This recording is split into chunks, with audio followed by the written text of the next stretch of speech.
So I mean, what's your response to the verdict?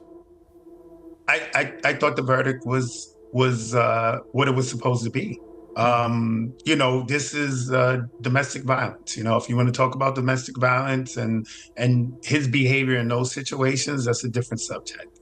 But when you look at a 10-year relationship, and mutual text messages expressing love and care, and at multiple points excitement about the sexual activity, to then say, okay, I'm going to signal out a couple of instances and make it a crime, always to me was a stretch. Do you feel, we were talking about it earlier, that there might be a changing mood about these kind of cases, that at the height of Me Too, there was a kind of frenzy, and some very bad men clearly got the punishment they deserved. Others, many people felt there was a massive overreach. And a lot of those cases, which were messier, involved cases where there was lots of evidence after the alleged crime or claimed crime that that everything was still very friendly, consensual, loving, and so on. Do you think that juries now maybe are less willing to convict people when that kind of evidence comes out than they may have been, say, 3-4 years ago?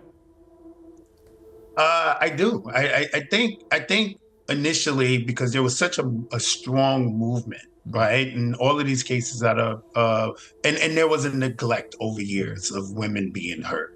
And that was a real thing. But now, because there's so many scenarios of financial gain and a monetary gain based on these circumstances, the majority of these cases are filed civilly before they're filed criminal, right? And so I think it is just responsible, right, to look at these things in totality, especially in a case like this where you have people in a long-standing, loving, caring relationship that years after the fact, it becomes a crime. And, every relationship has ups and downs and tough moments and difficulties and adversity that gets ugly sometimes. But for it to translate to a space of criminal activity,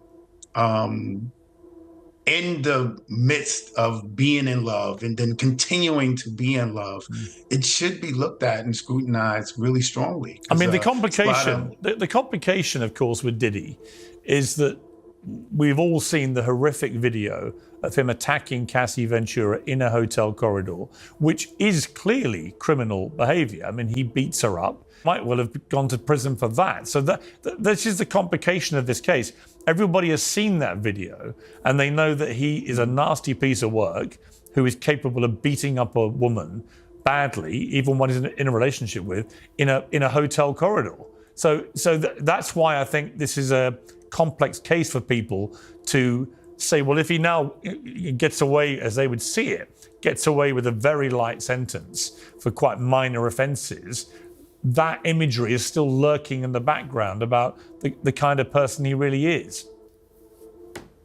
Yeah, I mean, look, domestic violence, there's no way to sidestep the behavior in that video.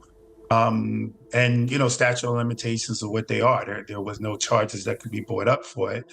But if you're just talking about the charges themselves in regards to sex trafficking and racketeering, it's just hard to take that instance and turn it into those charges. As egregious as that instance was, it just doesn't add up. Right. It's just not aligned. How has your life been affected by being such a high-profile witness in a case like this? It's something that I have to manage, because in forums like this, where you have people that's gonna judge it based on the facts, judge it based on the way I represent myself or whatever, is fine. I feel like to be involved in such a high profile, ugly scenario, I've landed on my feet. But you still have a big portion of people that they operate on ideology and opinion. And, I get DMs periodically, with women yelling at me saying I urinated on Cassie. How could you urinate on Cassie? So there is a negative aspect that I just have to maneuver through. But hey, look, where are some of our choices? This was a choice. This was a decision I made, and I'm just dealing with it, trying to make the most of it to whatever degree I can. You had barely any interaction whatsoever with Diddy in the entire time that you were part of their world. What are your feelings about him now that we know what he's been convicted of, and he's likely to face a prison sentence for some time? We don't know how long that will be, but it could be up to 10 years, very unlikely, but he certainly will go to prison for a lot longer than he's currently served. What are your feelings about him?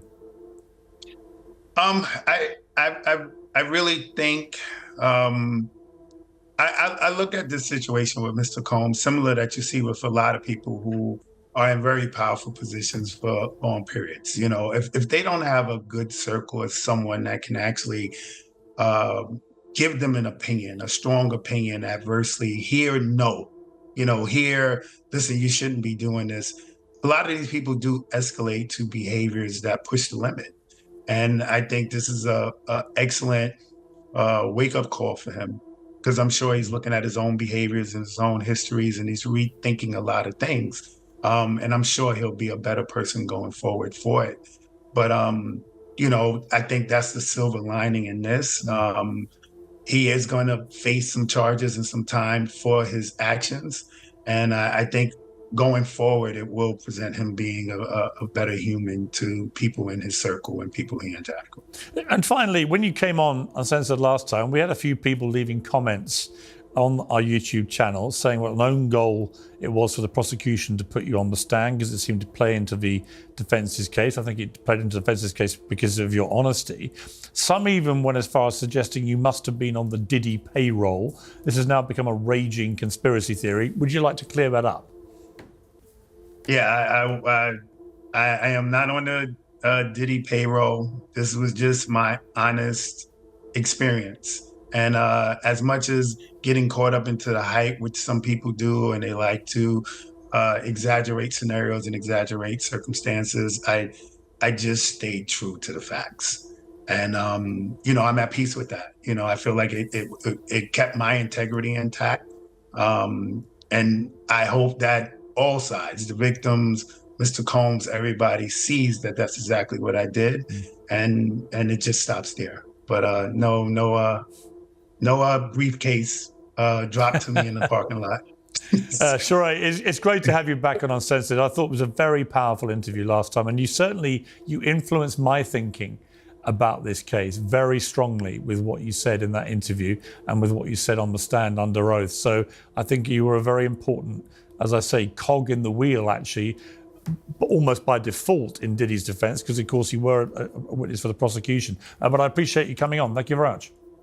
Always a pleasure, man. Thank you for having me. Good to see you. Well, we're now joined by two men who've been listening in and can give us a truly unique perspective on this case. Young Jock is a rapper and alumni of Diddy's Bad Boy Records, who was one of the first to see Diddy's abusive behavior towards Cassie Ventura. And so, Young Jock, let me just get your reaction, first of all, to this verdict. I kind of felt that it could play out in this way. Once some of those stories started not really adding up, they weren't properly corroborated between Cassie and some of the other people involved, and the way some of them changed up. And then with you having on, what was the guy's name who was the Punisher? Yeah. Like, he was supposed to be there for Cassie's behalf, basically. And it sounds like they asked him to be as clean cut as possible and don't add too much, don't take away. And it seems like it hurt their case. Yeah. Because he basically said, hey man, this time she called me and and the other girl was calling and tipping me and doing, it's kind of like, well, to make it seem as if I'm forced to be here and you setting up the plays.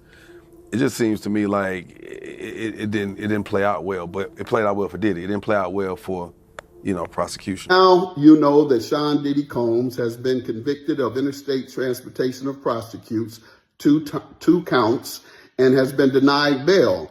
Although I really am concerned about the assaults against the women, particularly disrespecting black women as such, we must go with what he has been convicted of and respect the jury. Remember, God's law is over man's law, and God's law has higher authority. You reap what you sow. It ain't over with Diddy. Roger. Tell these King Goods. subscribe to the Prophet channel. Oh, they got you.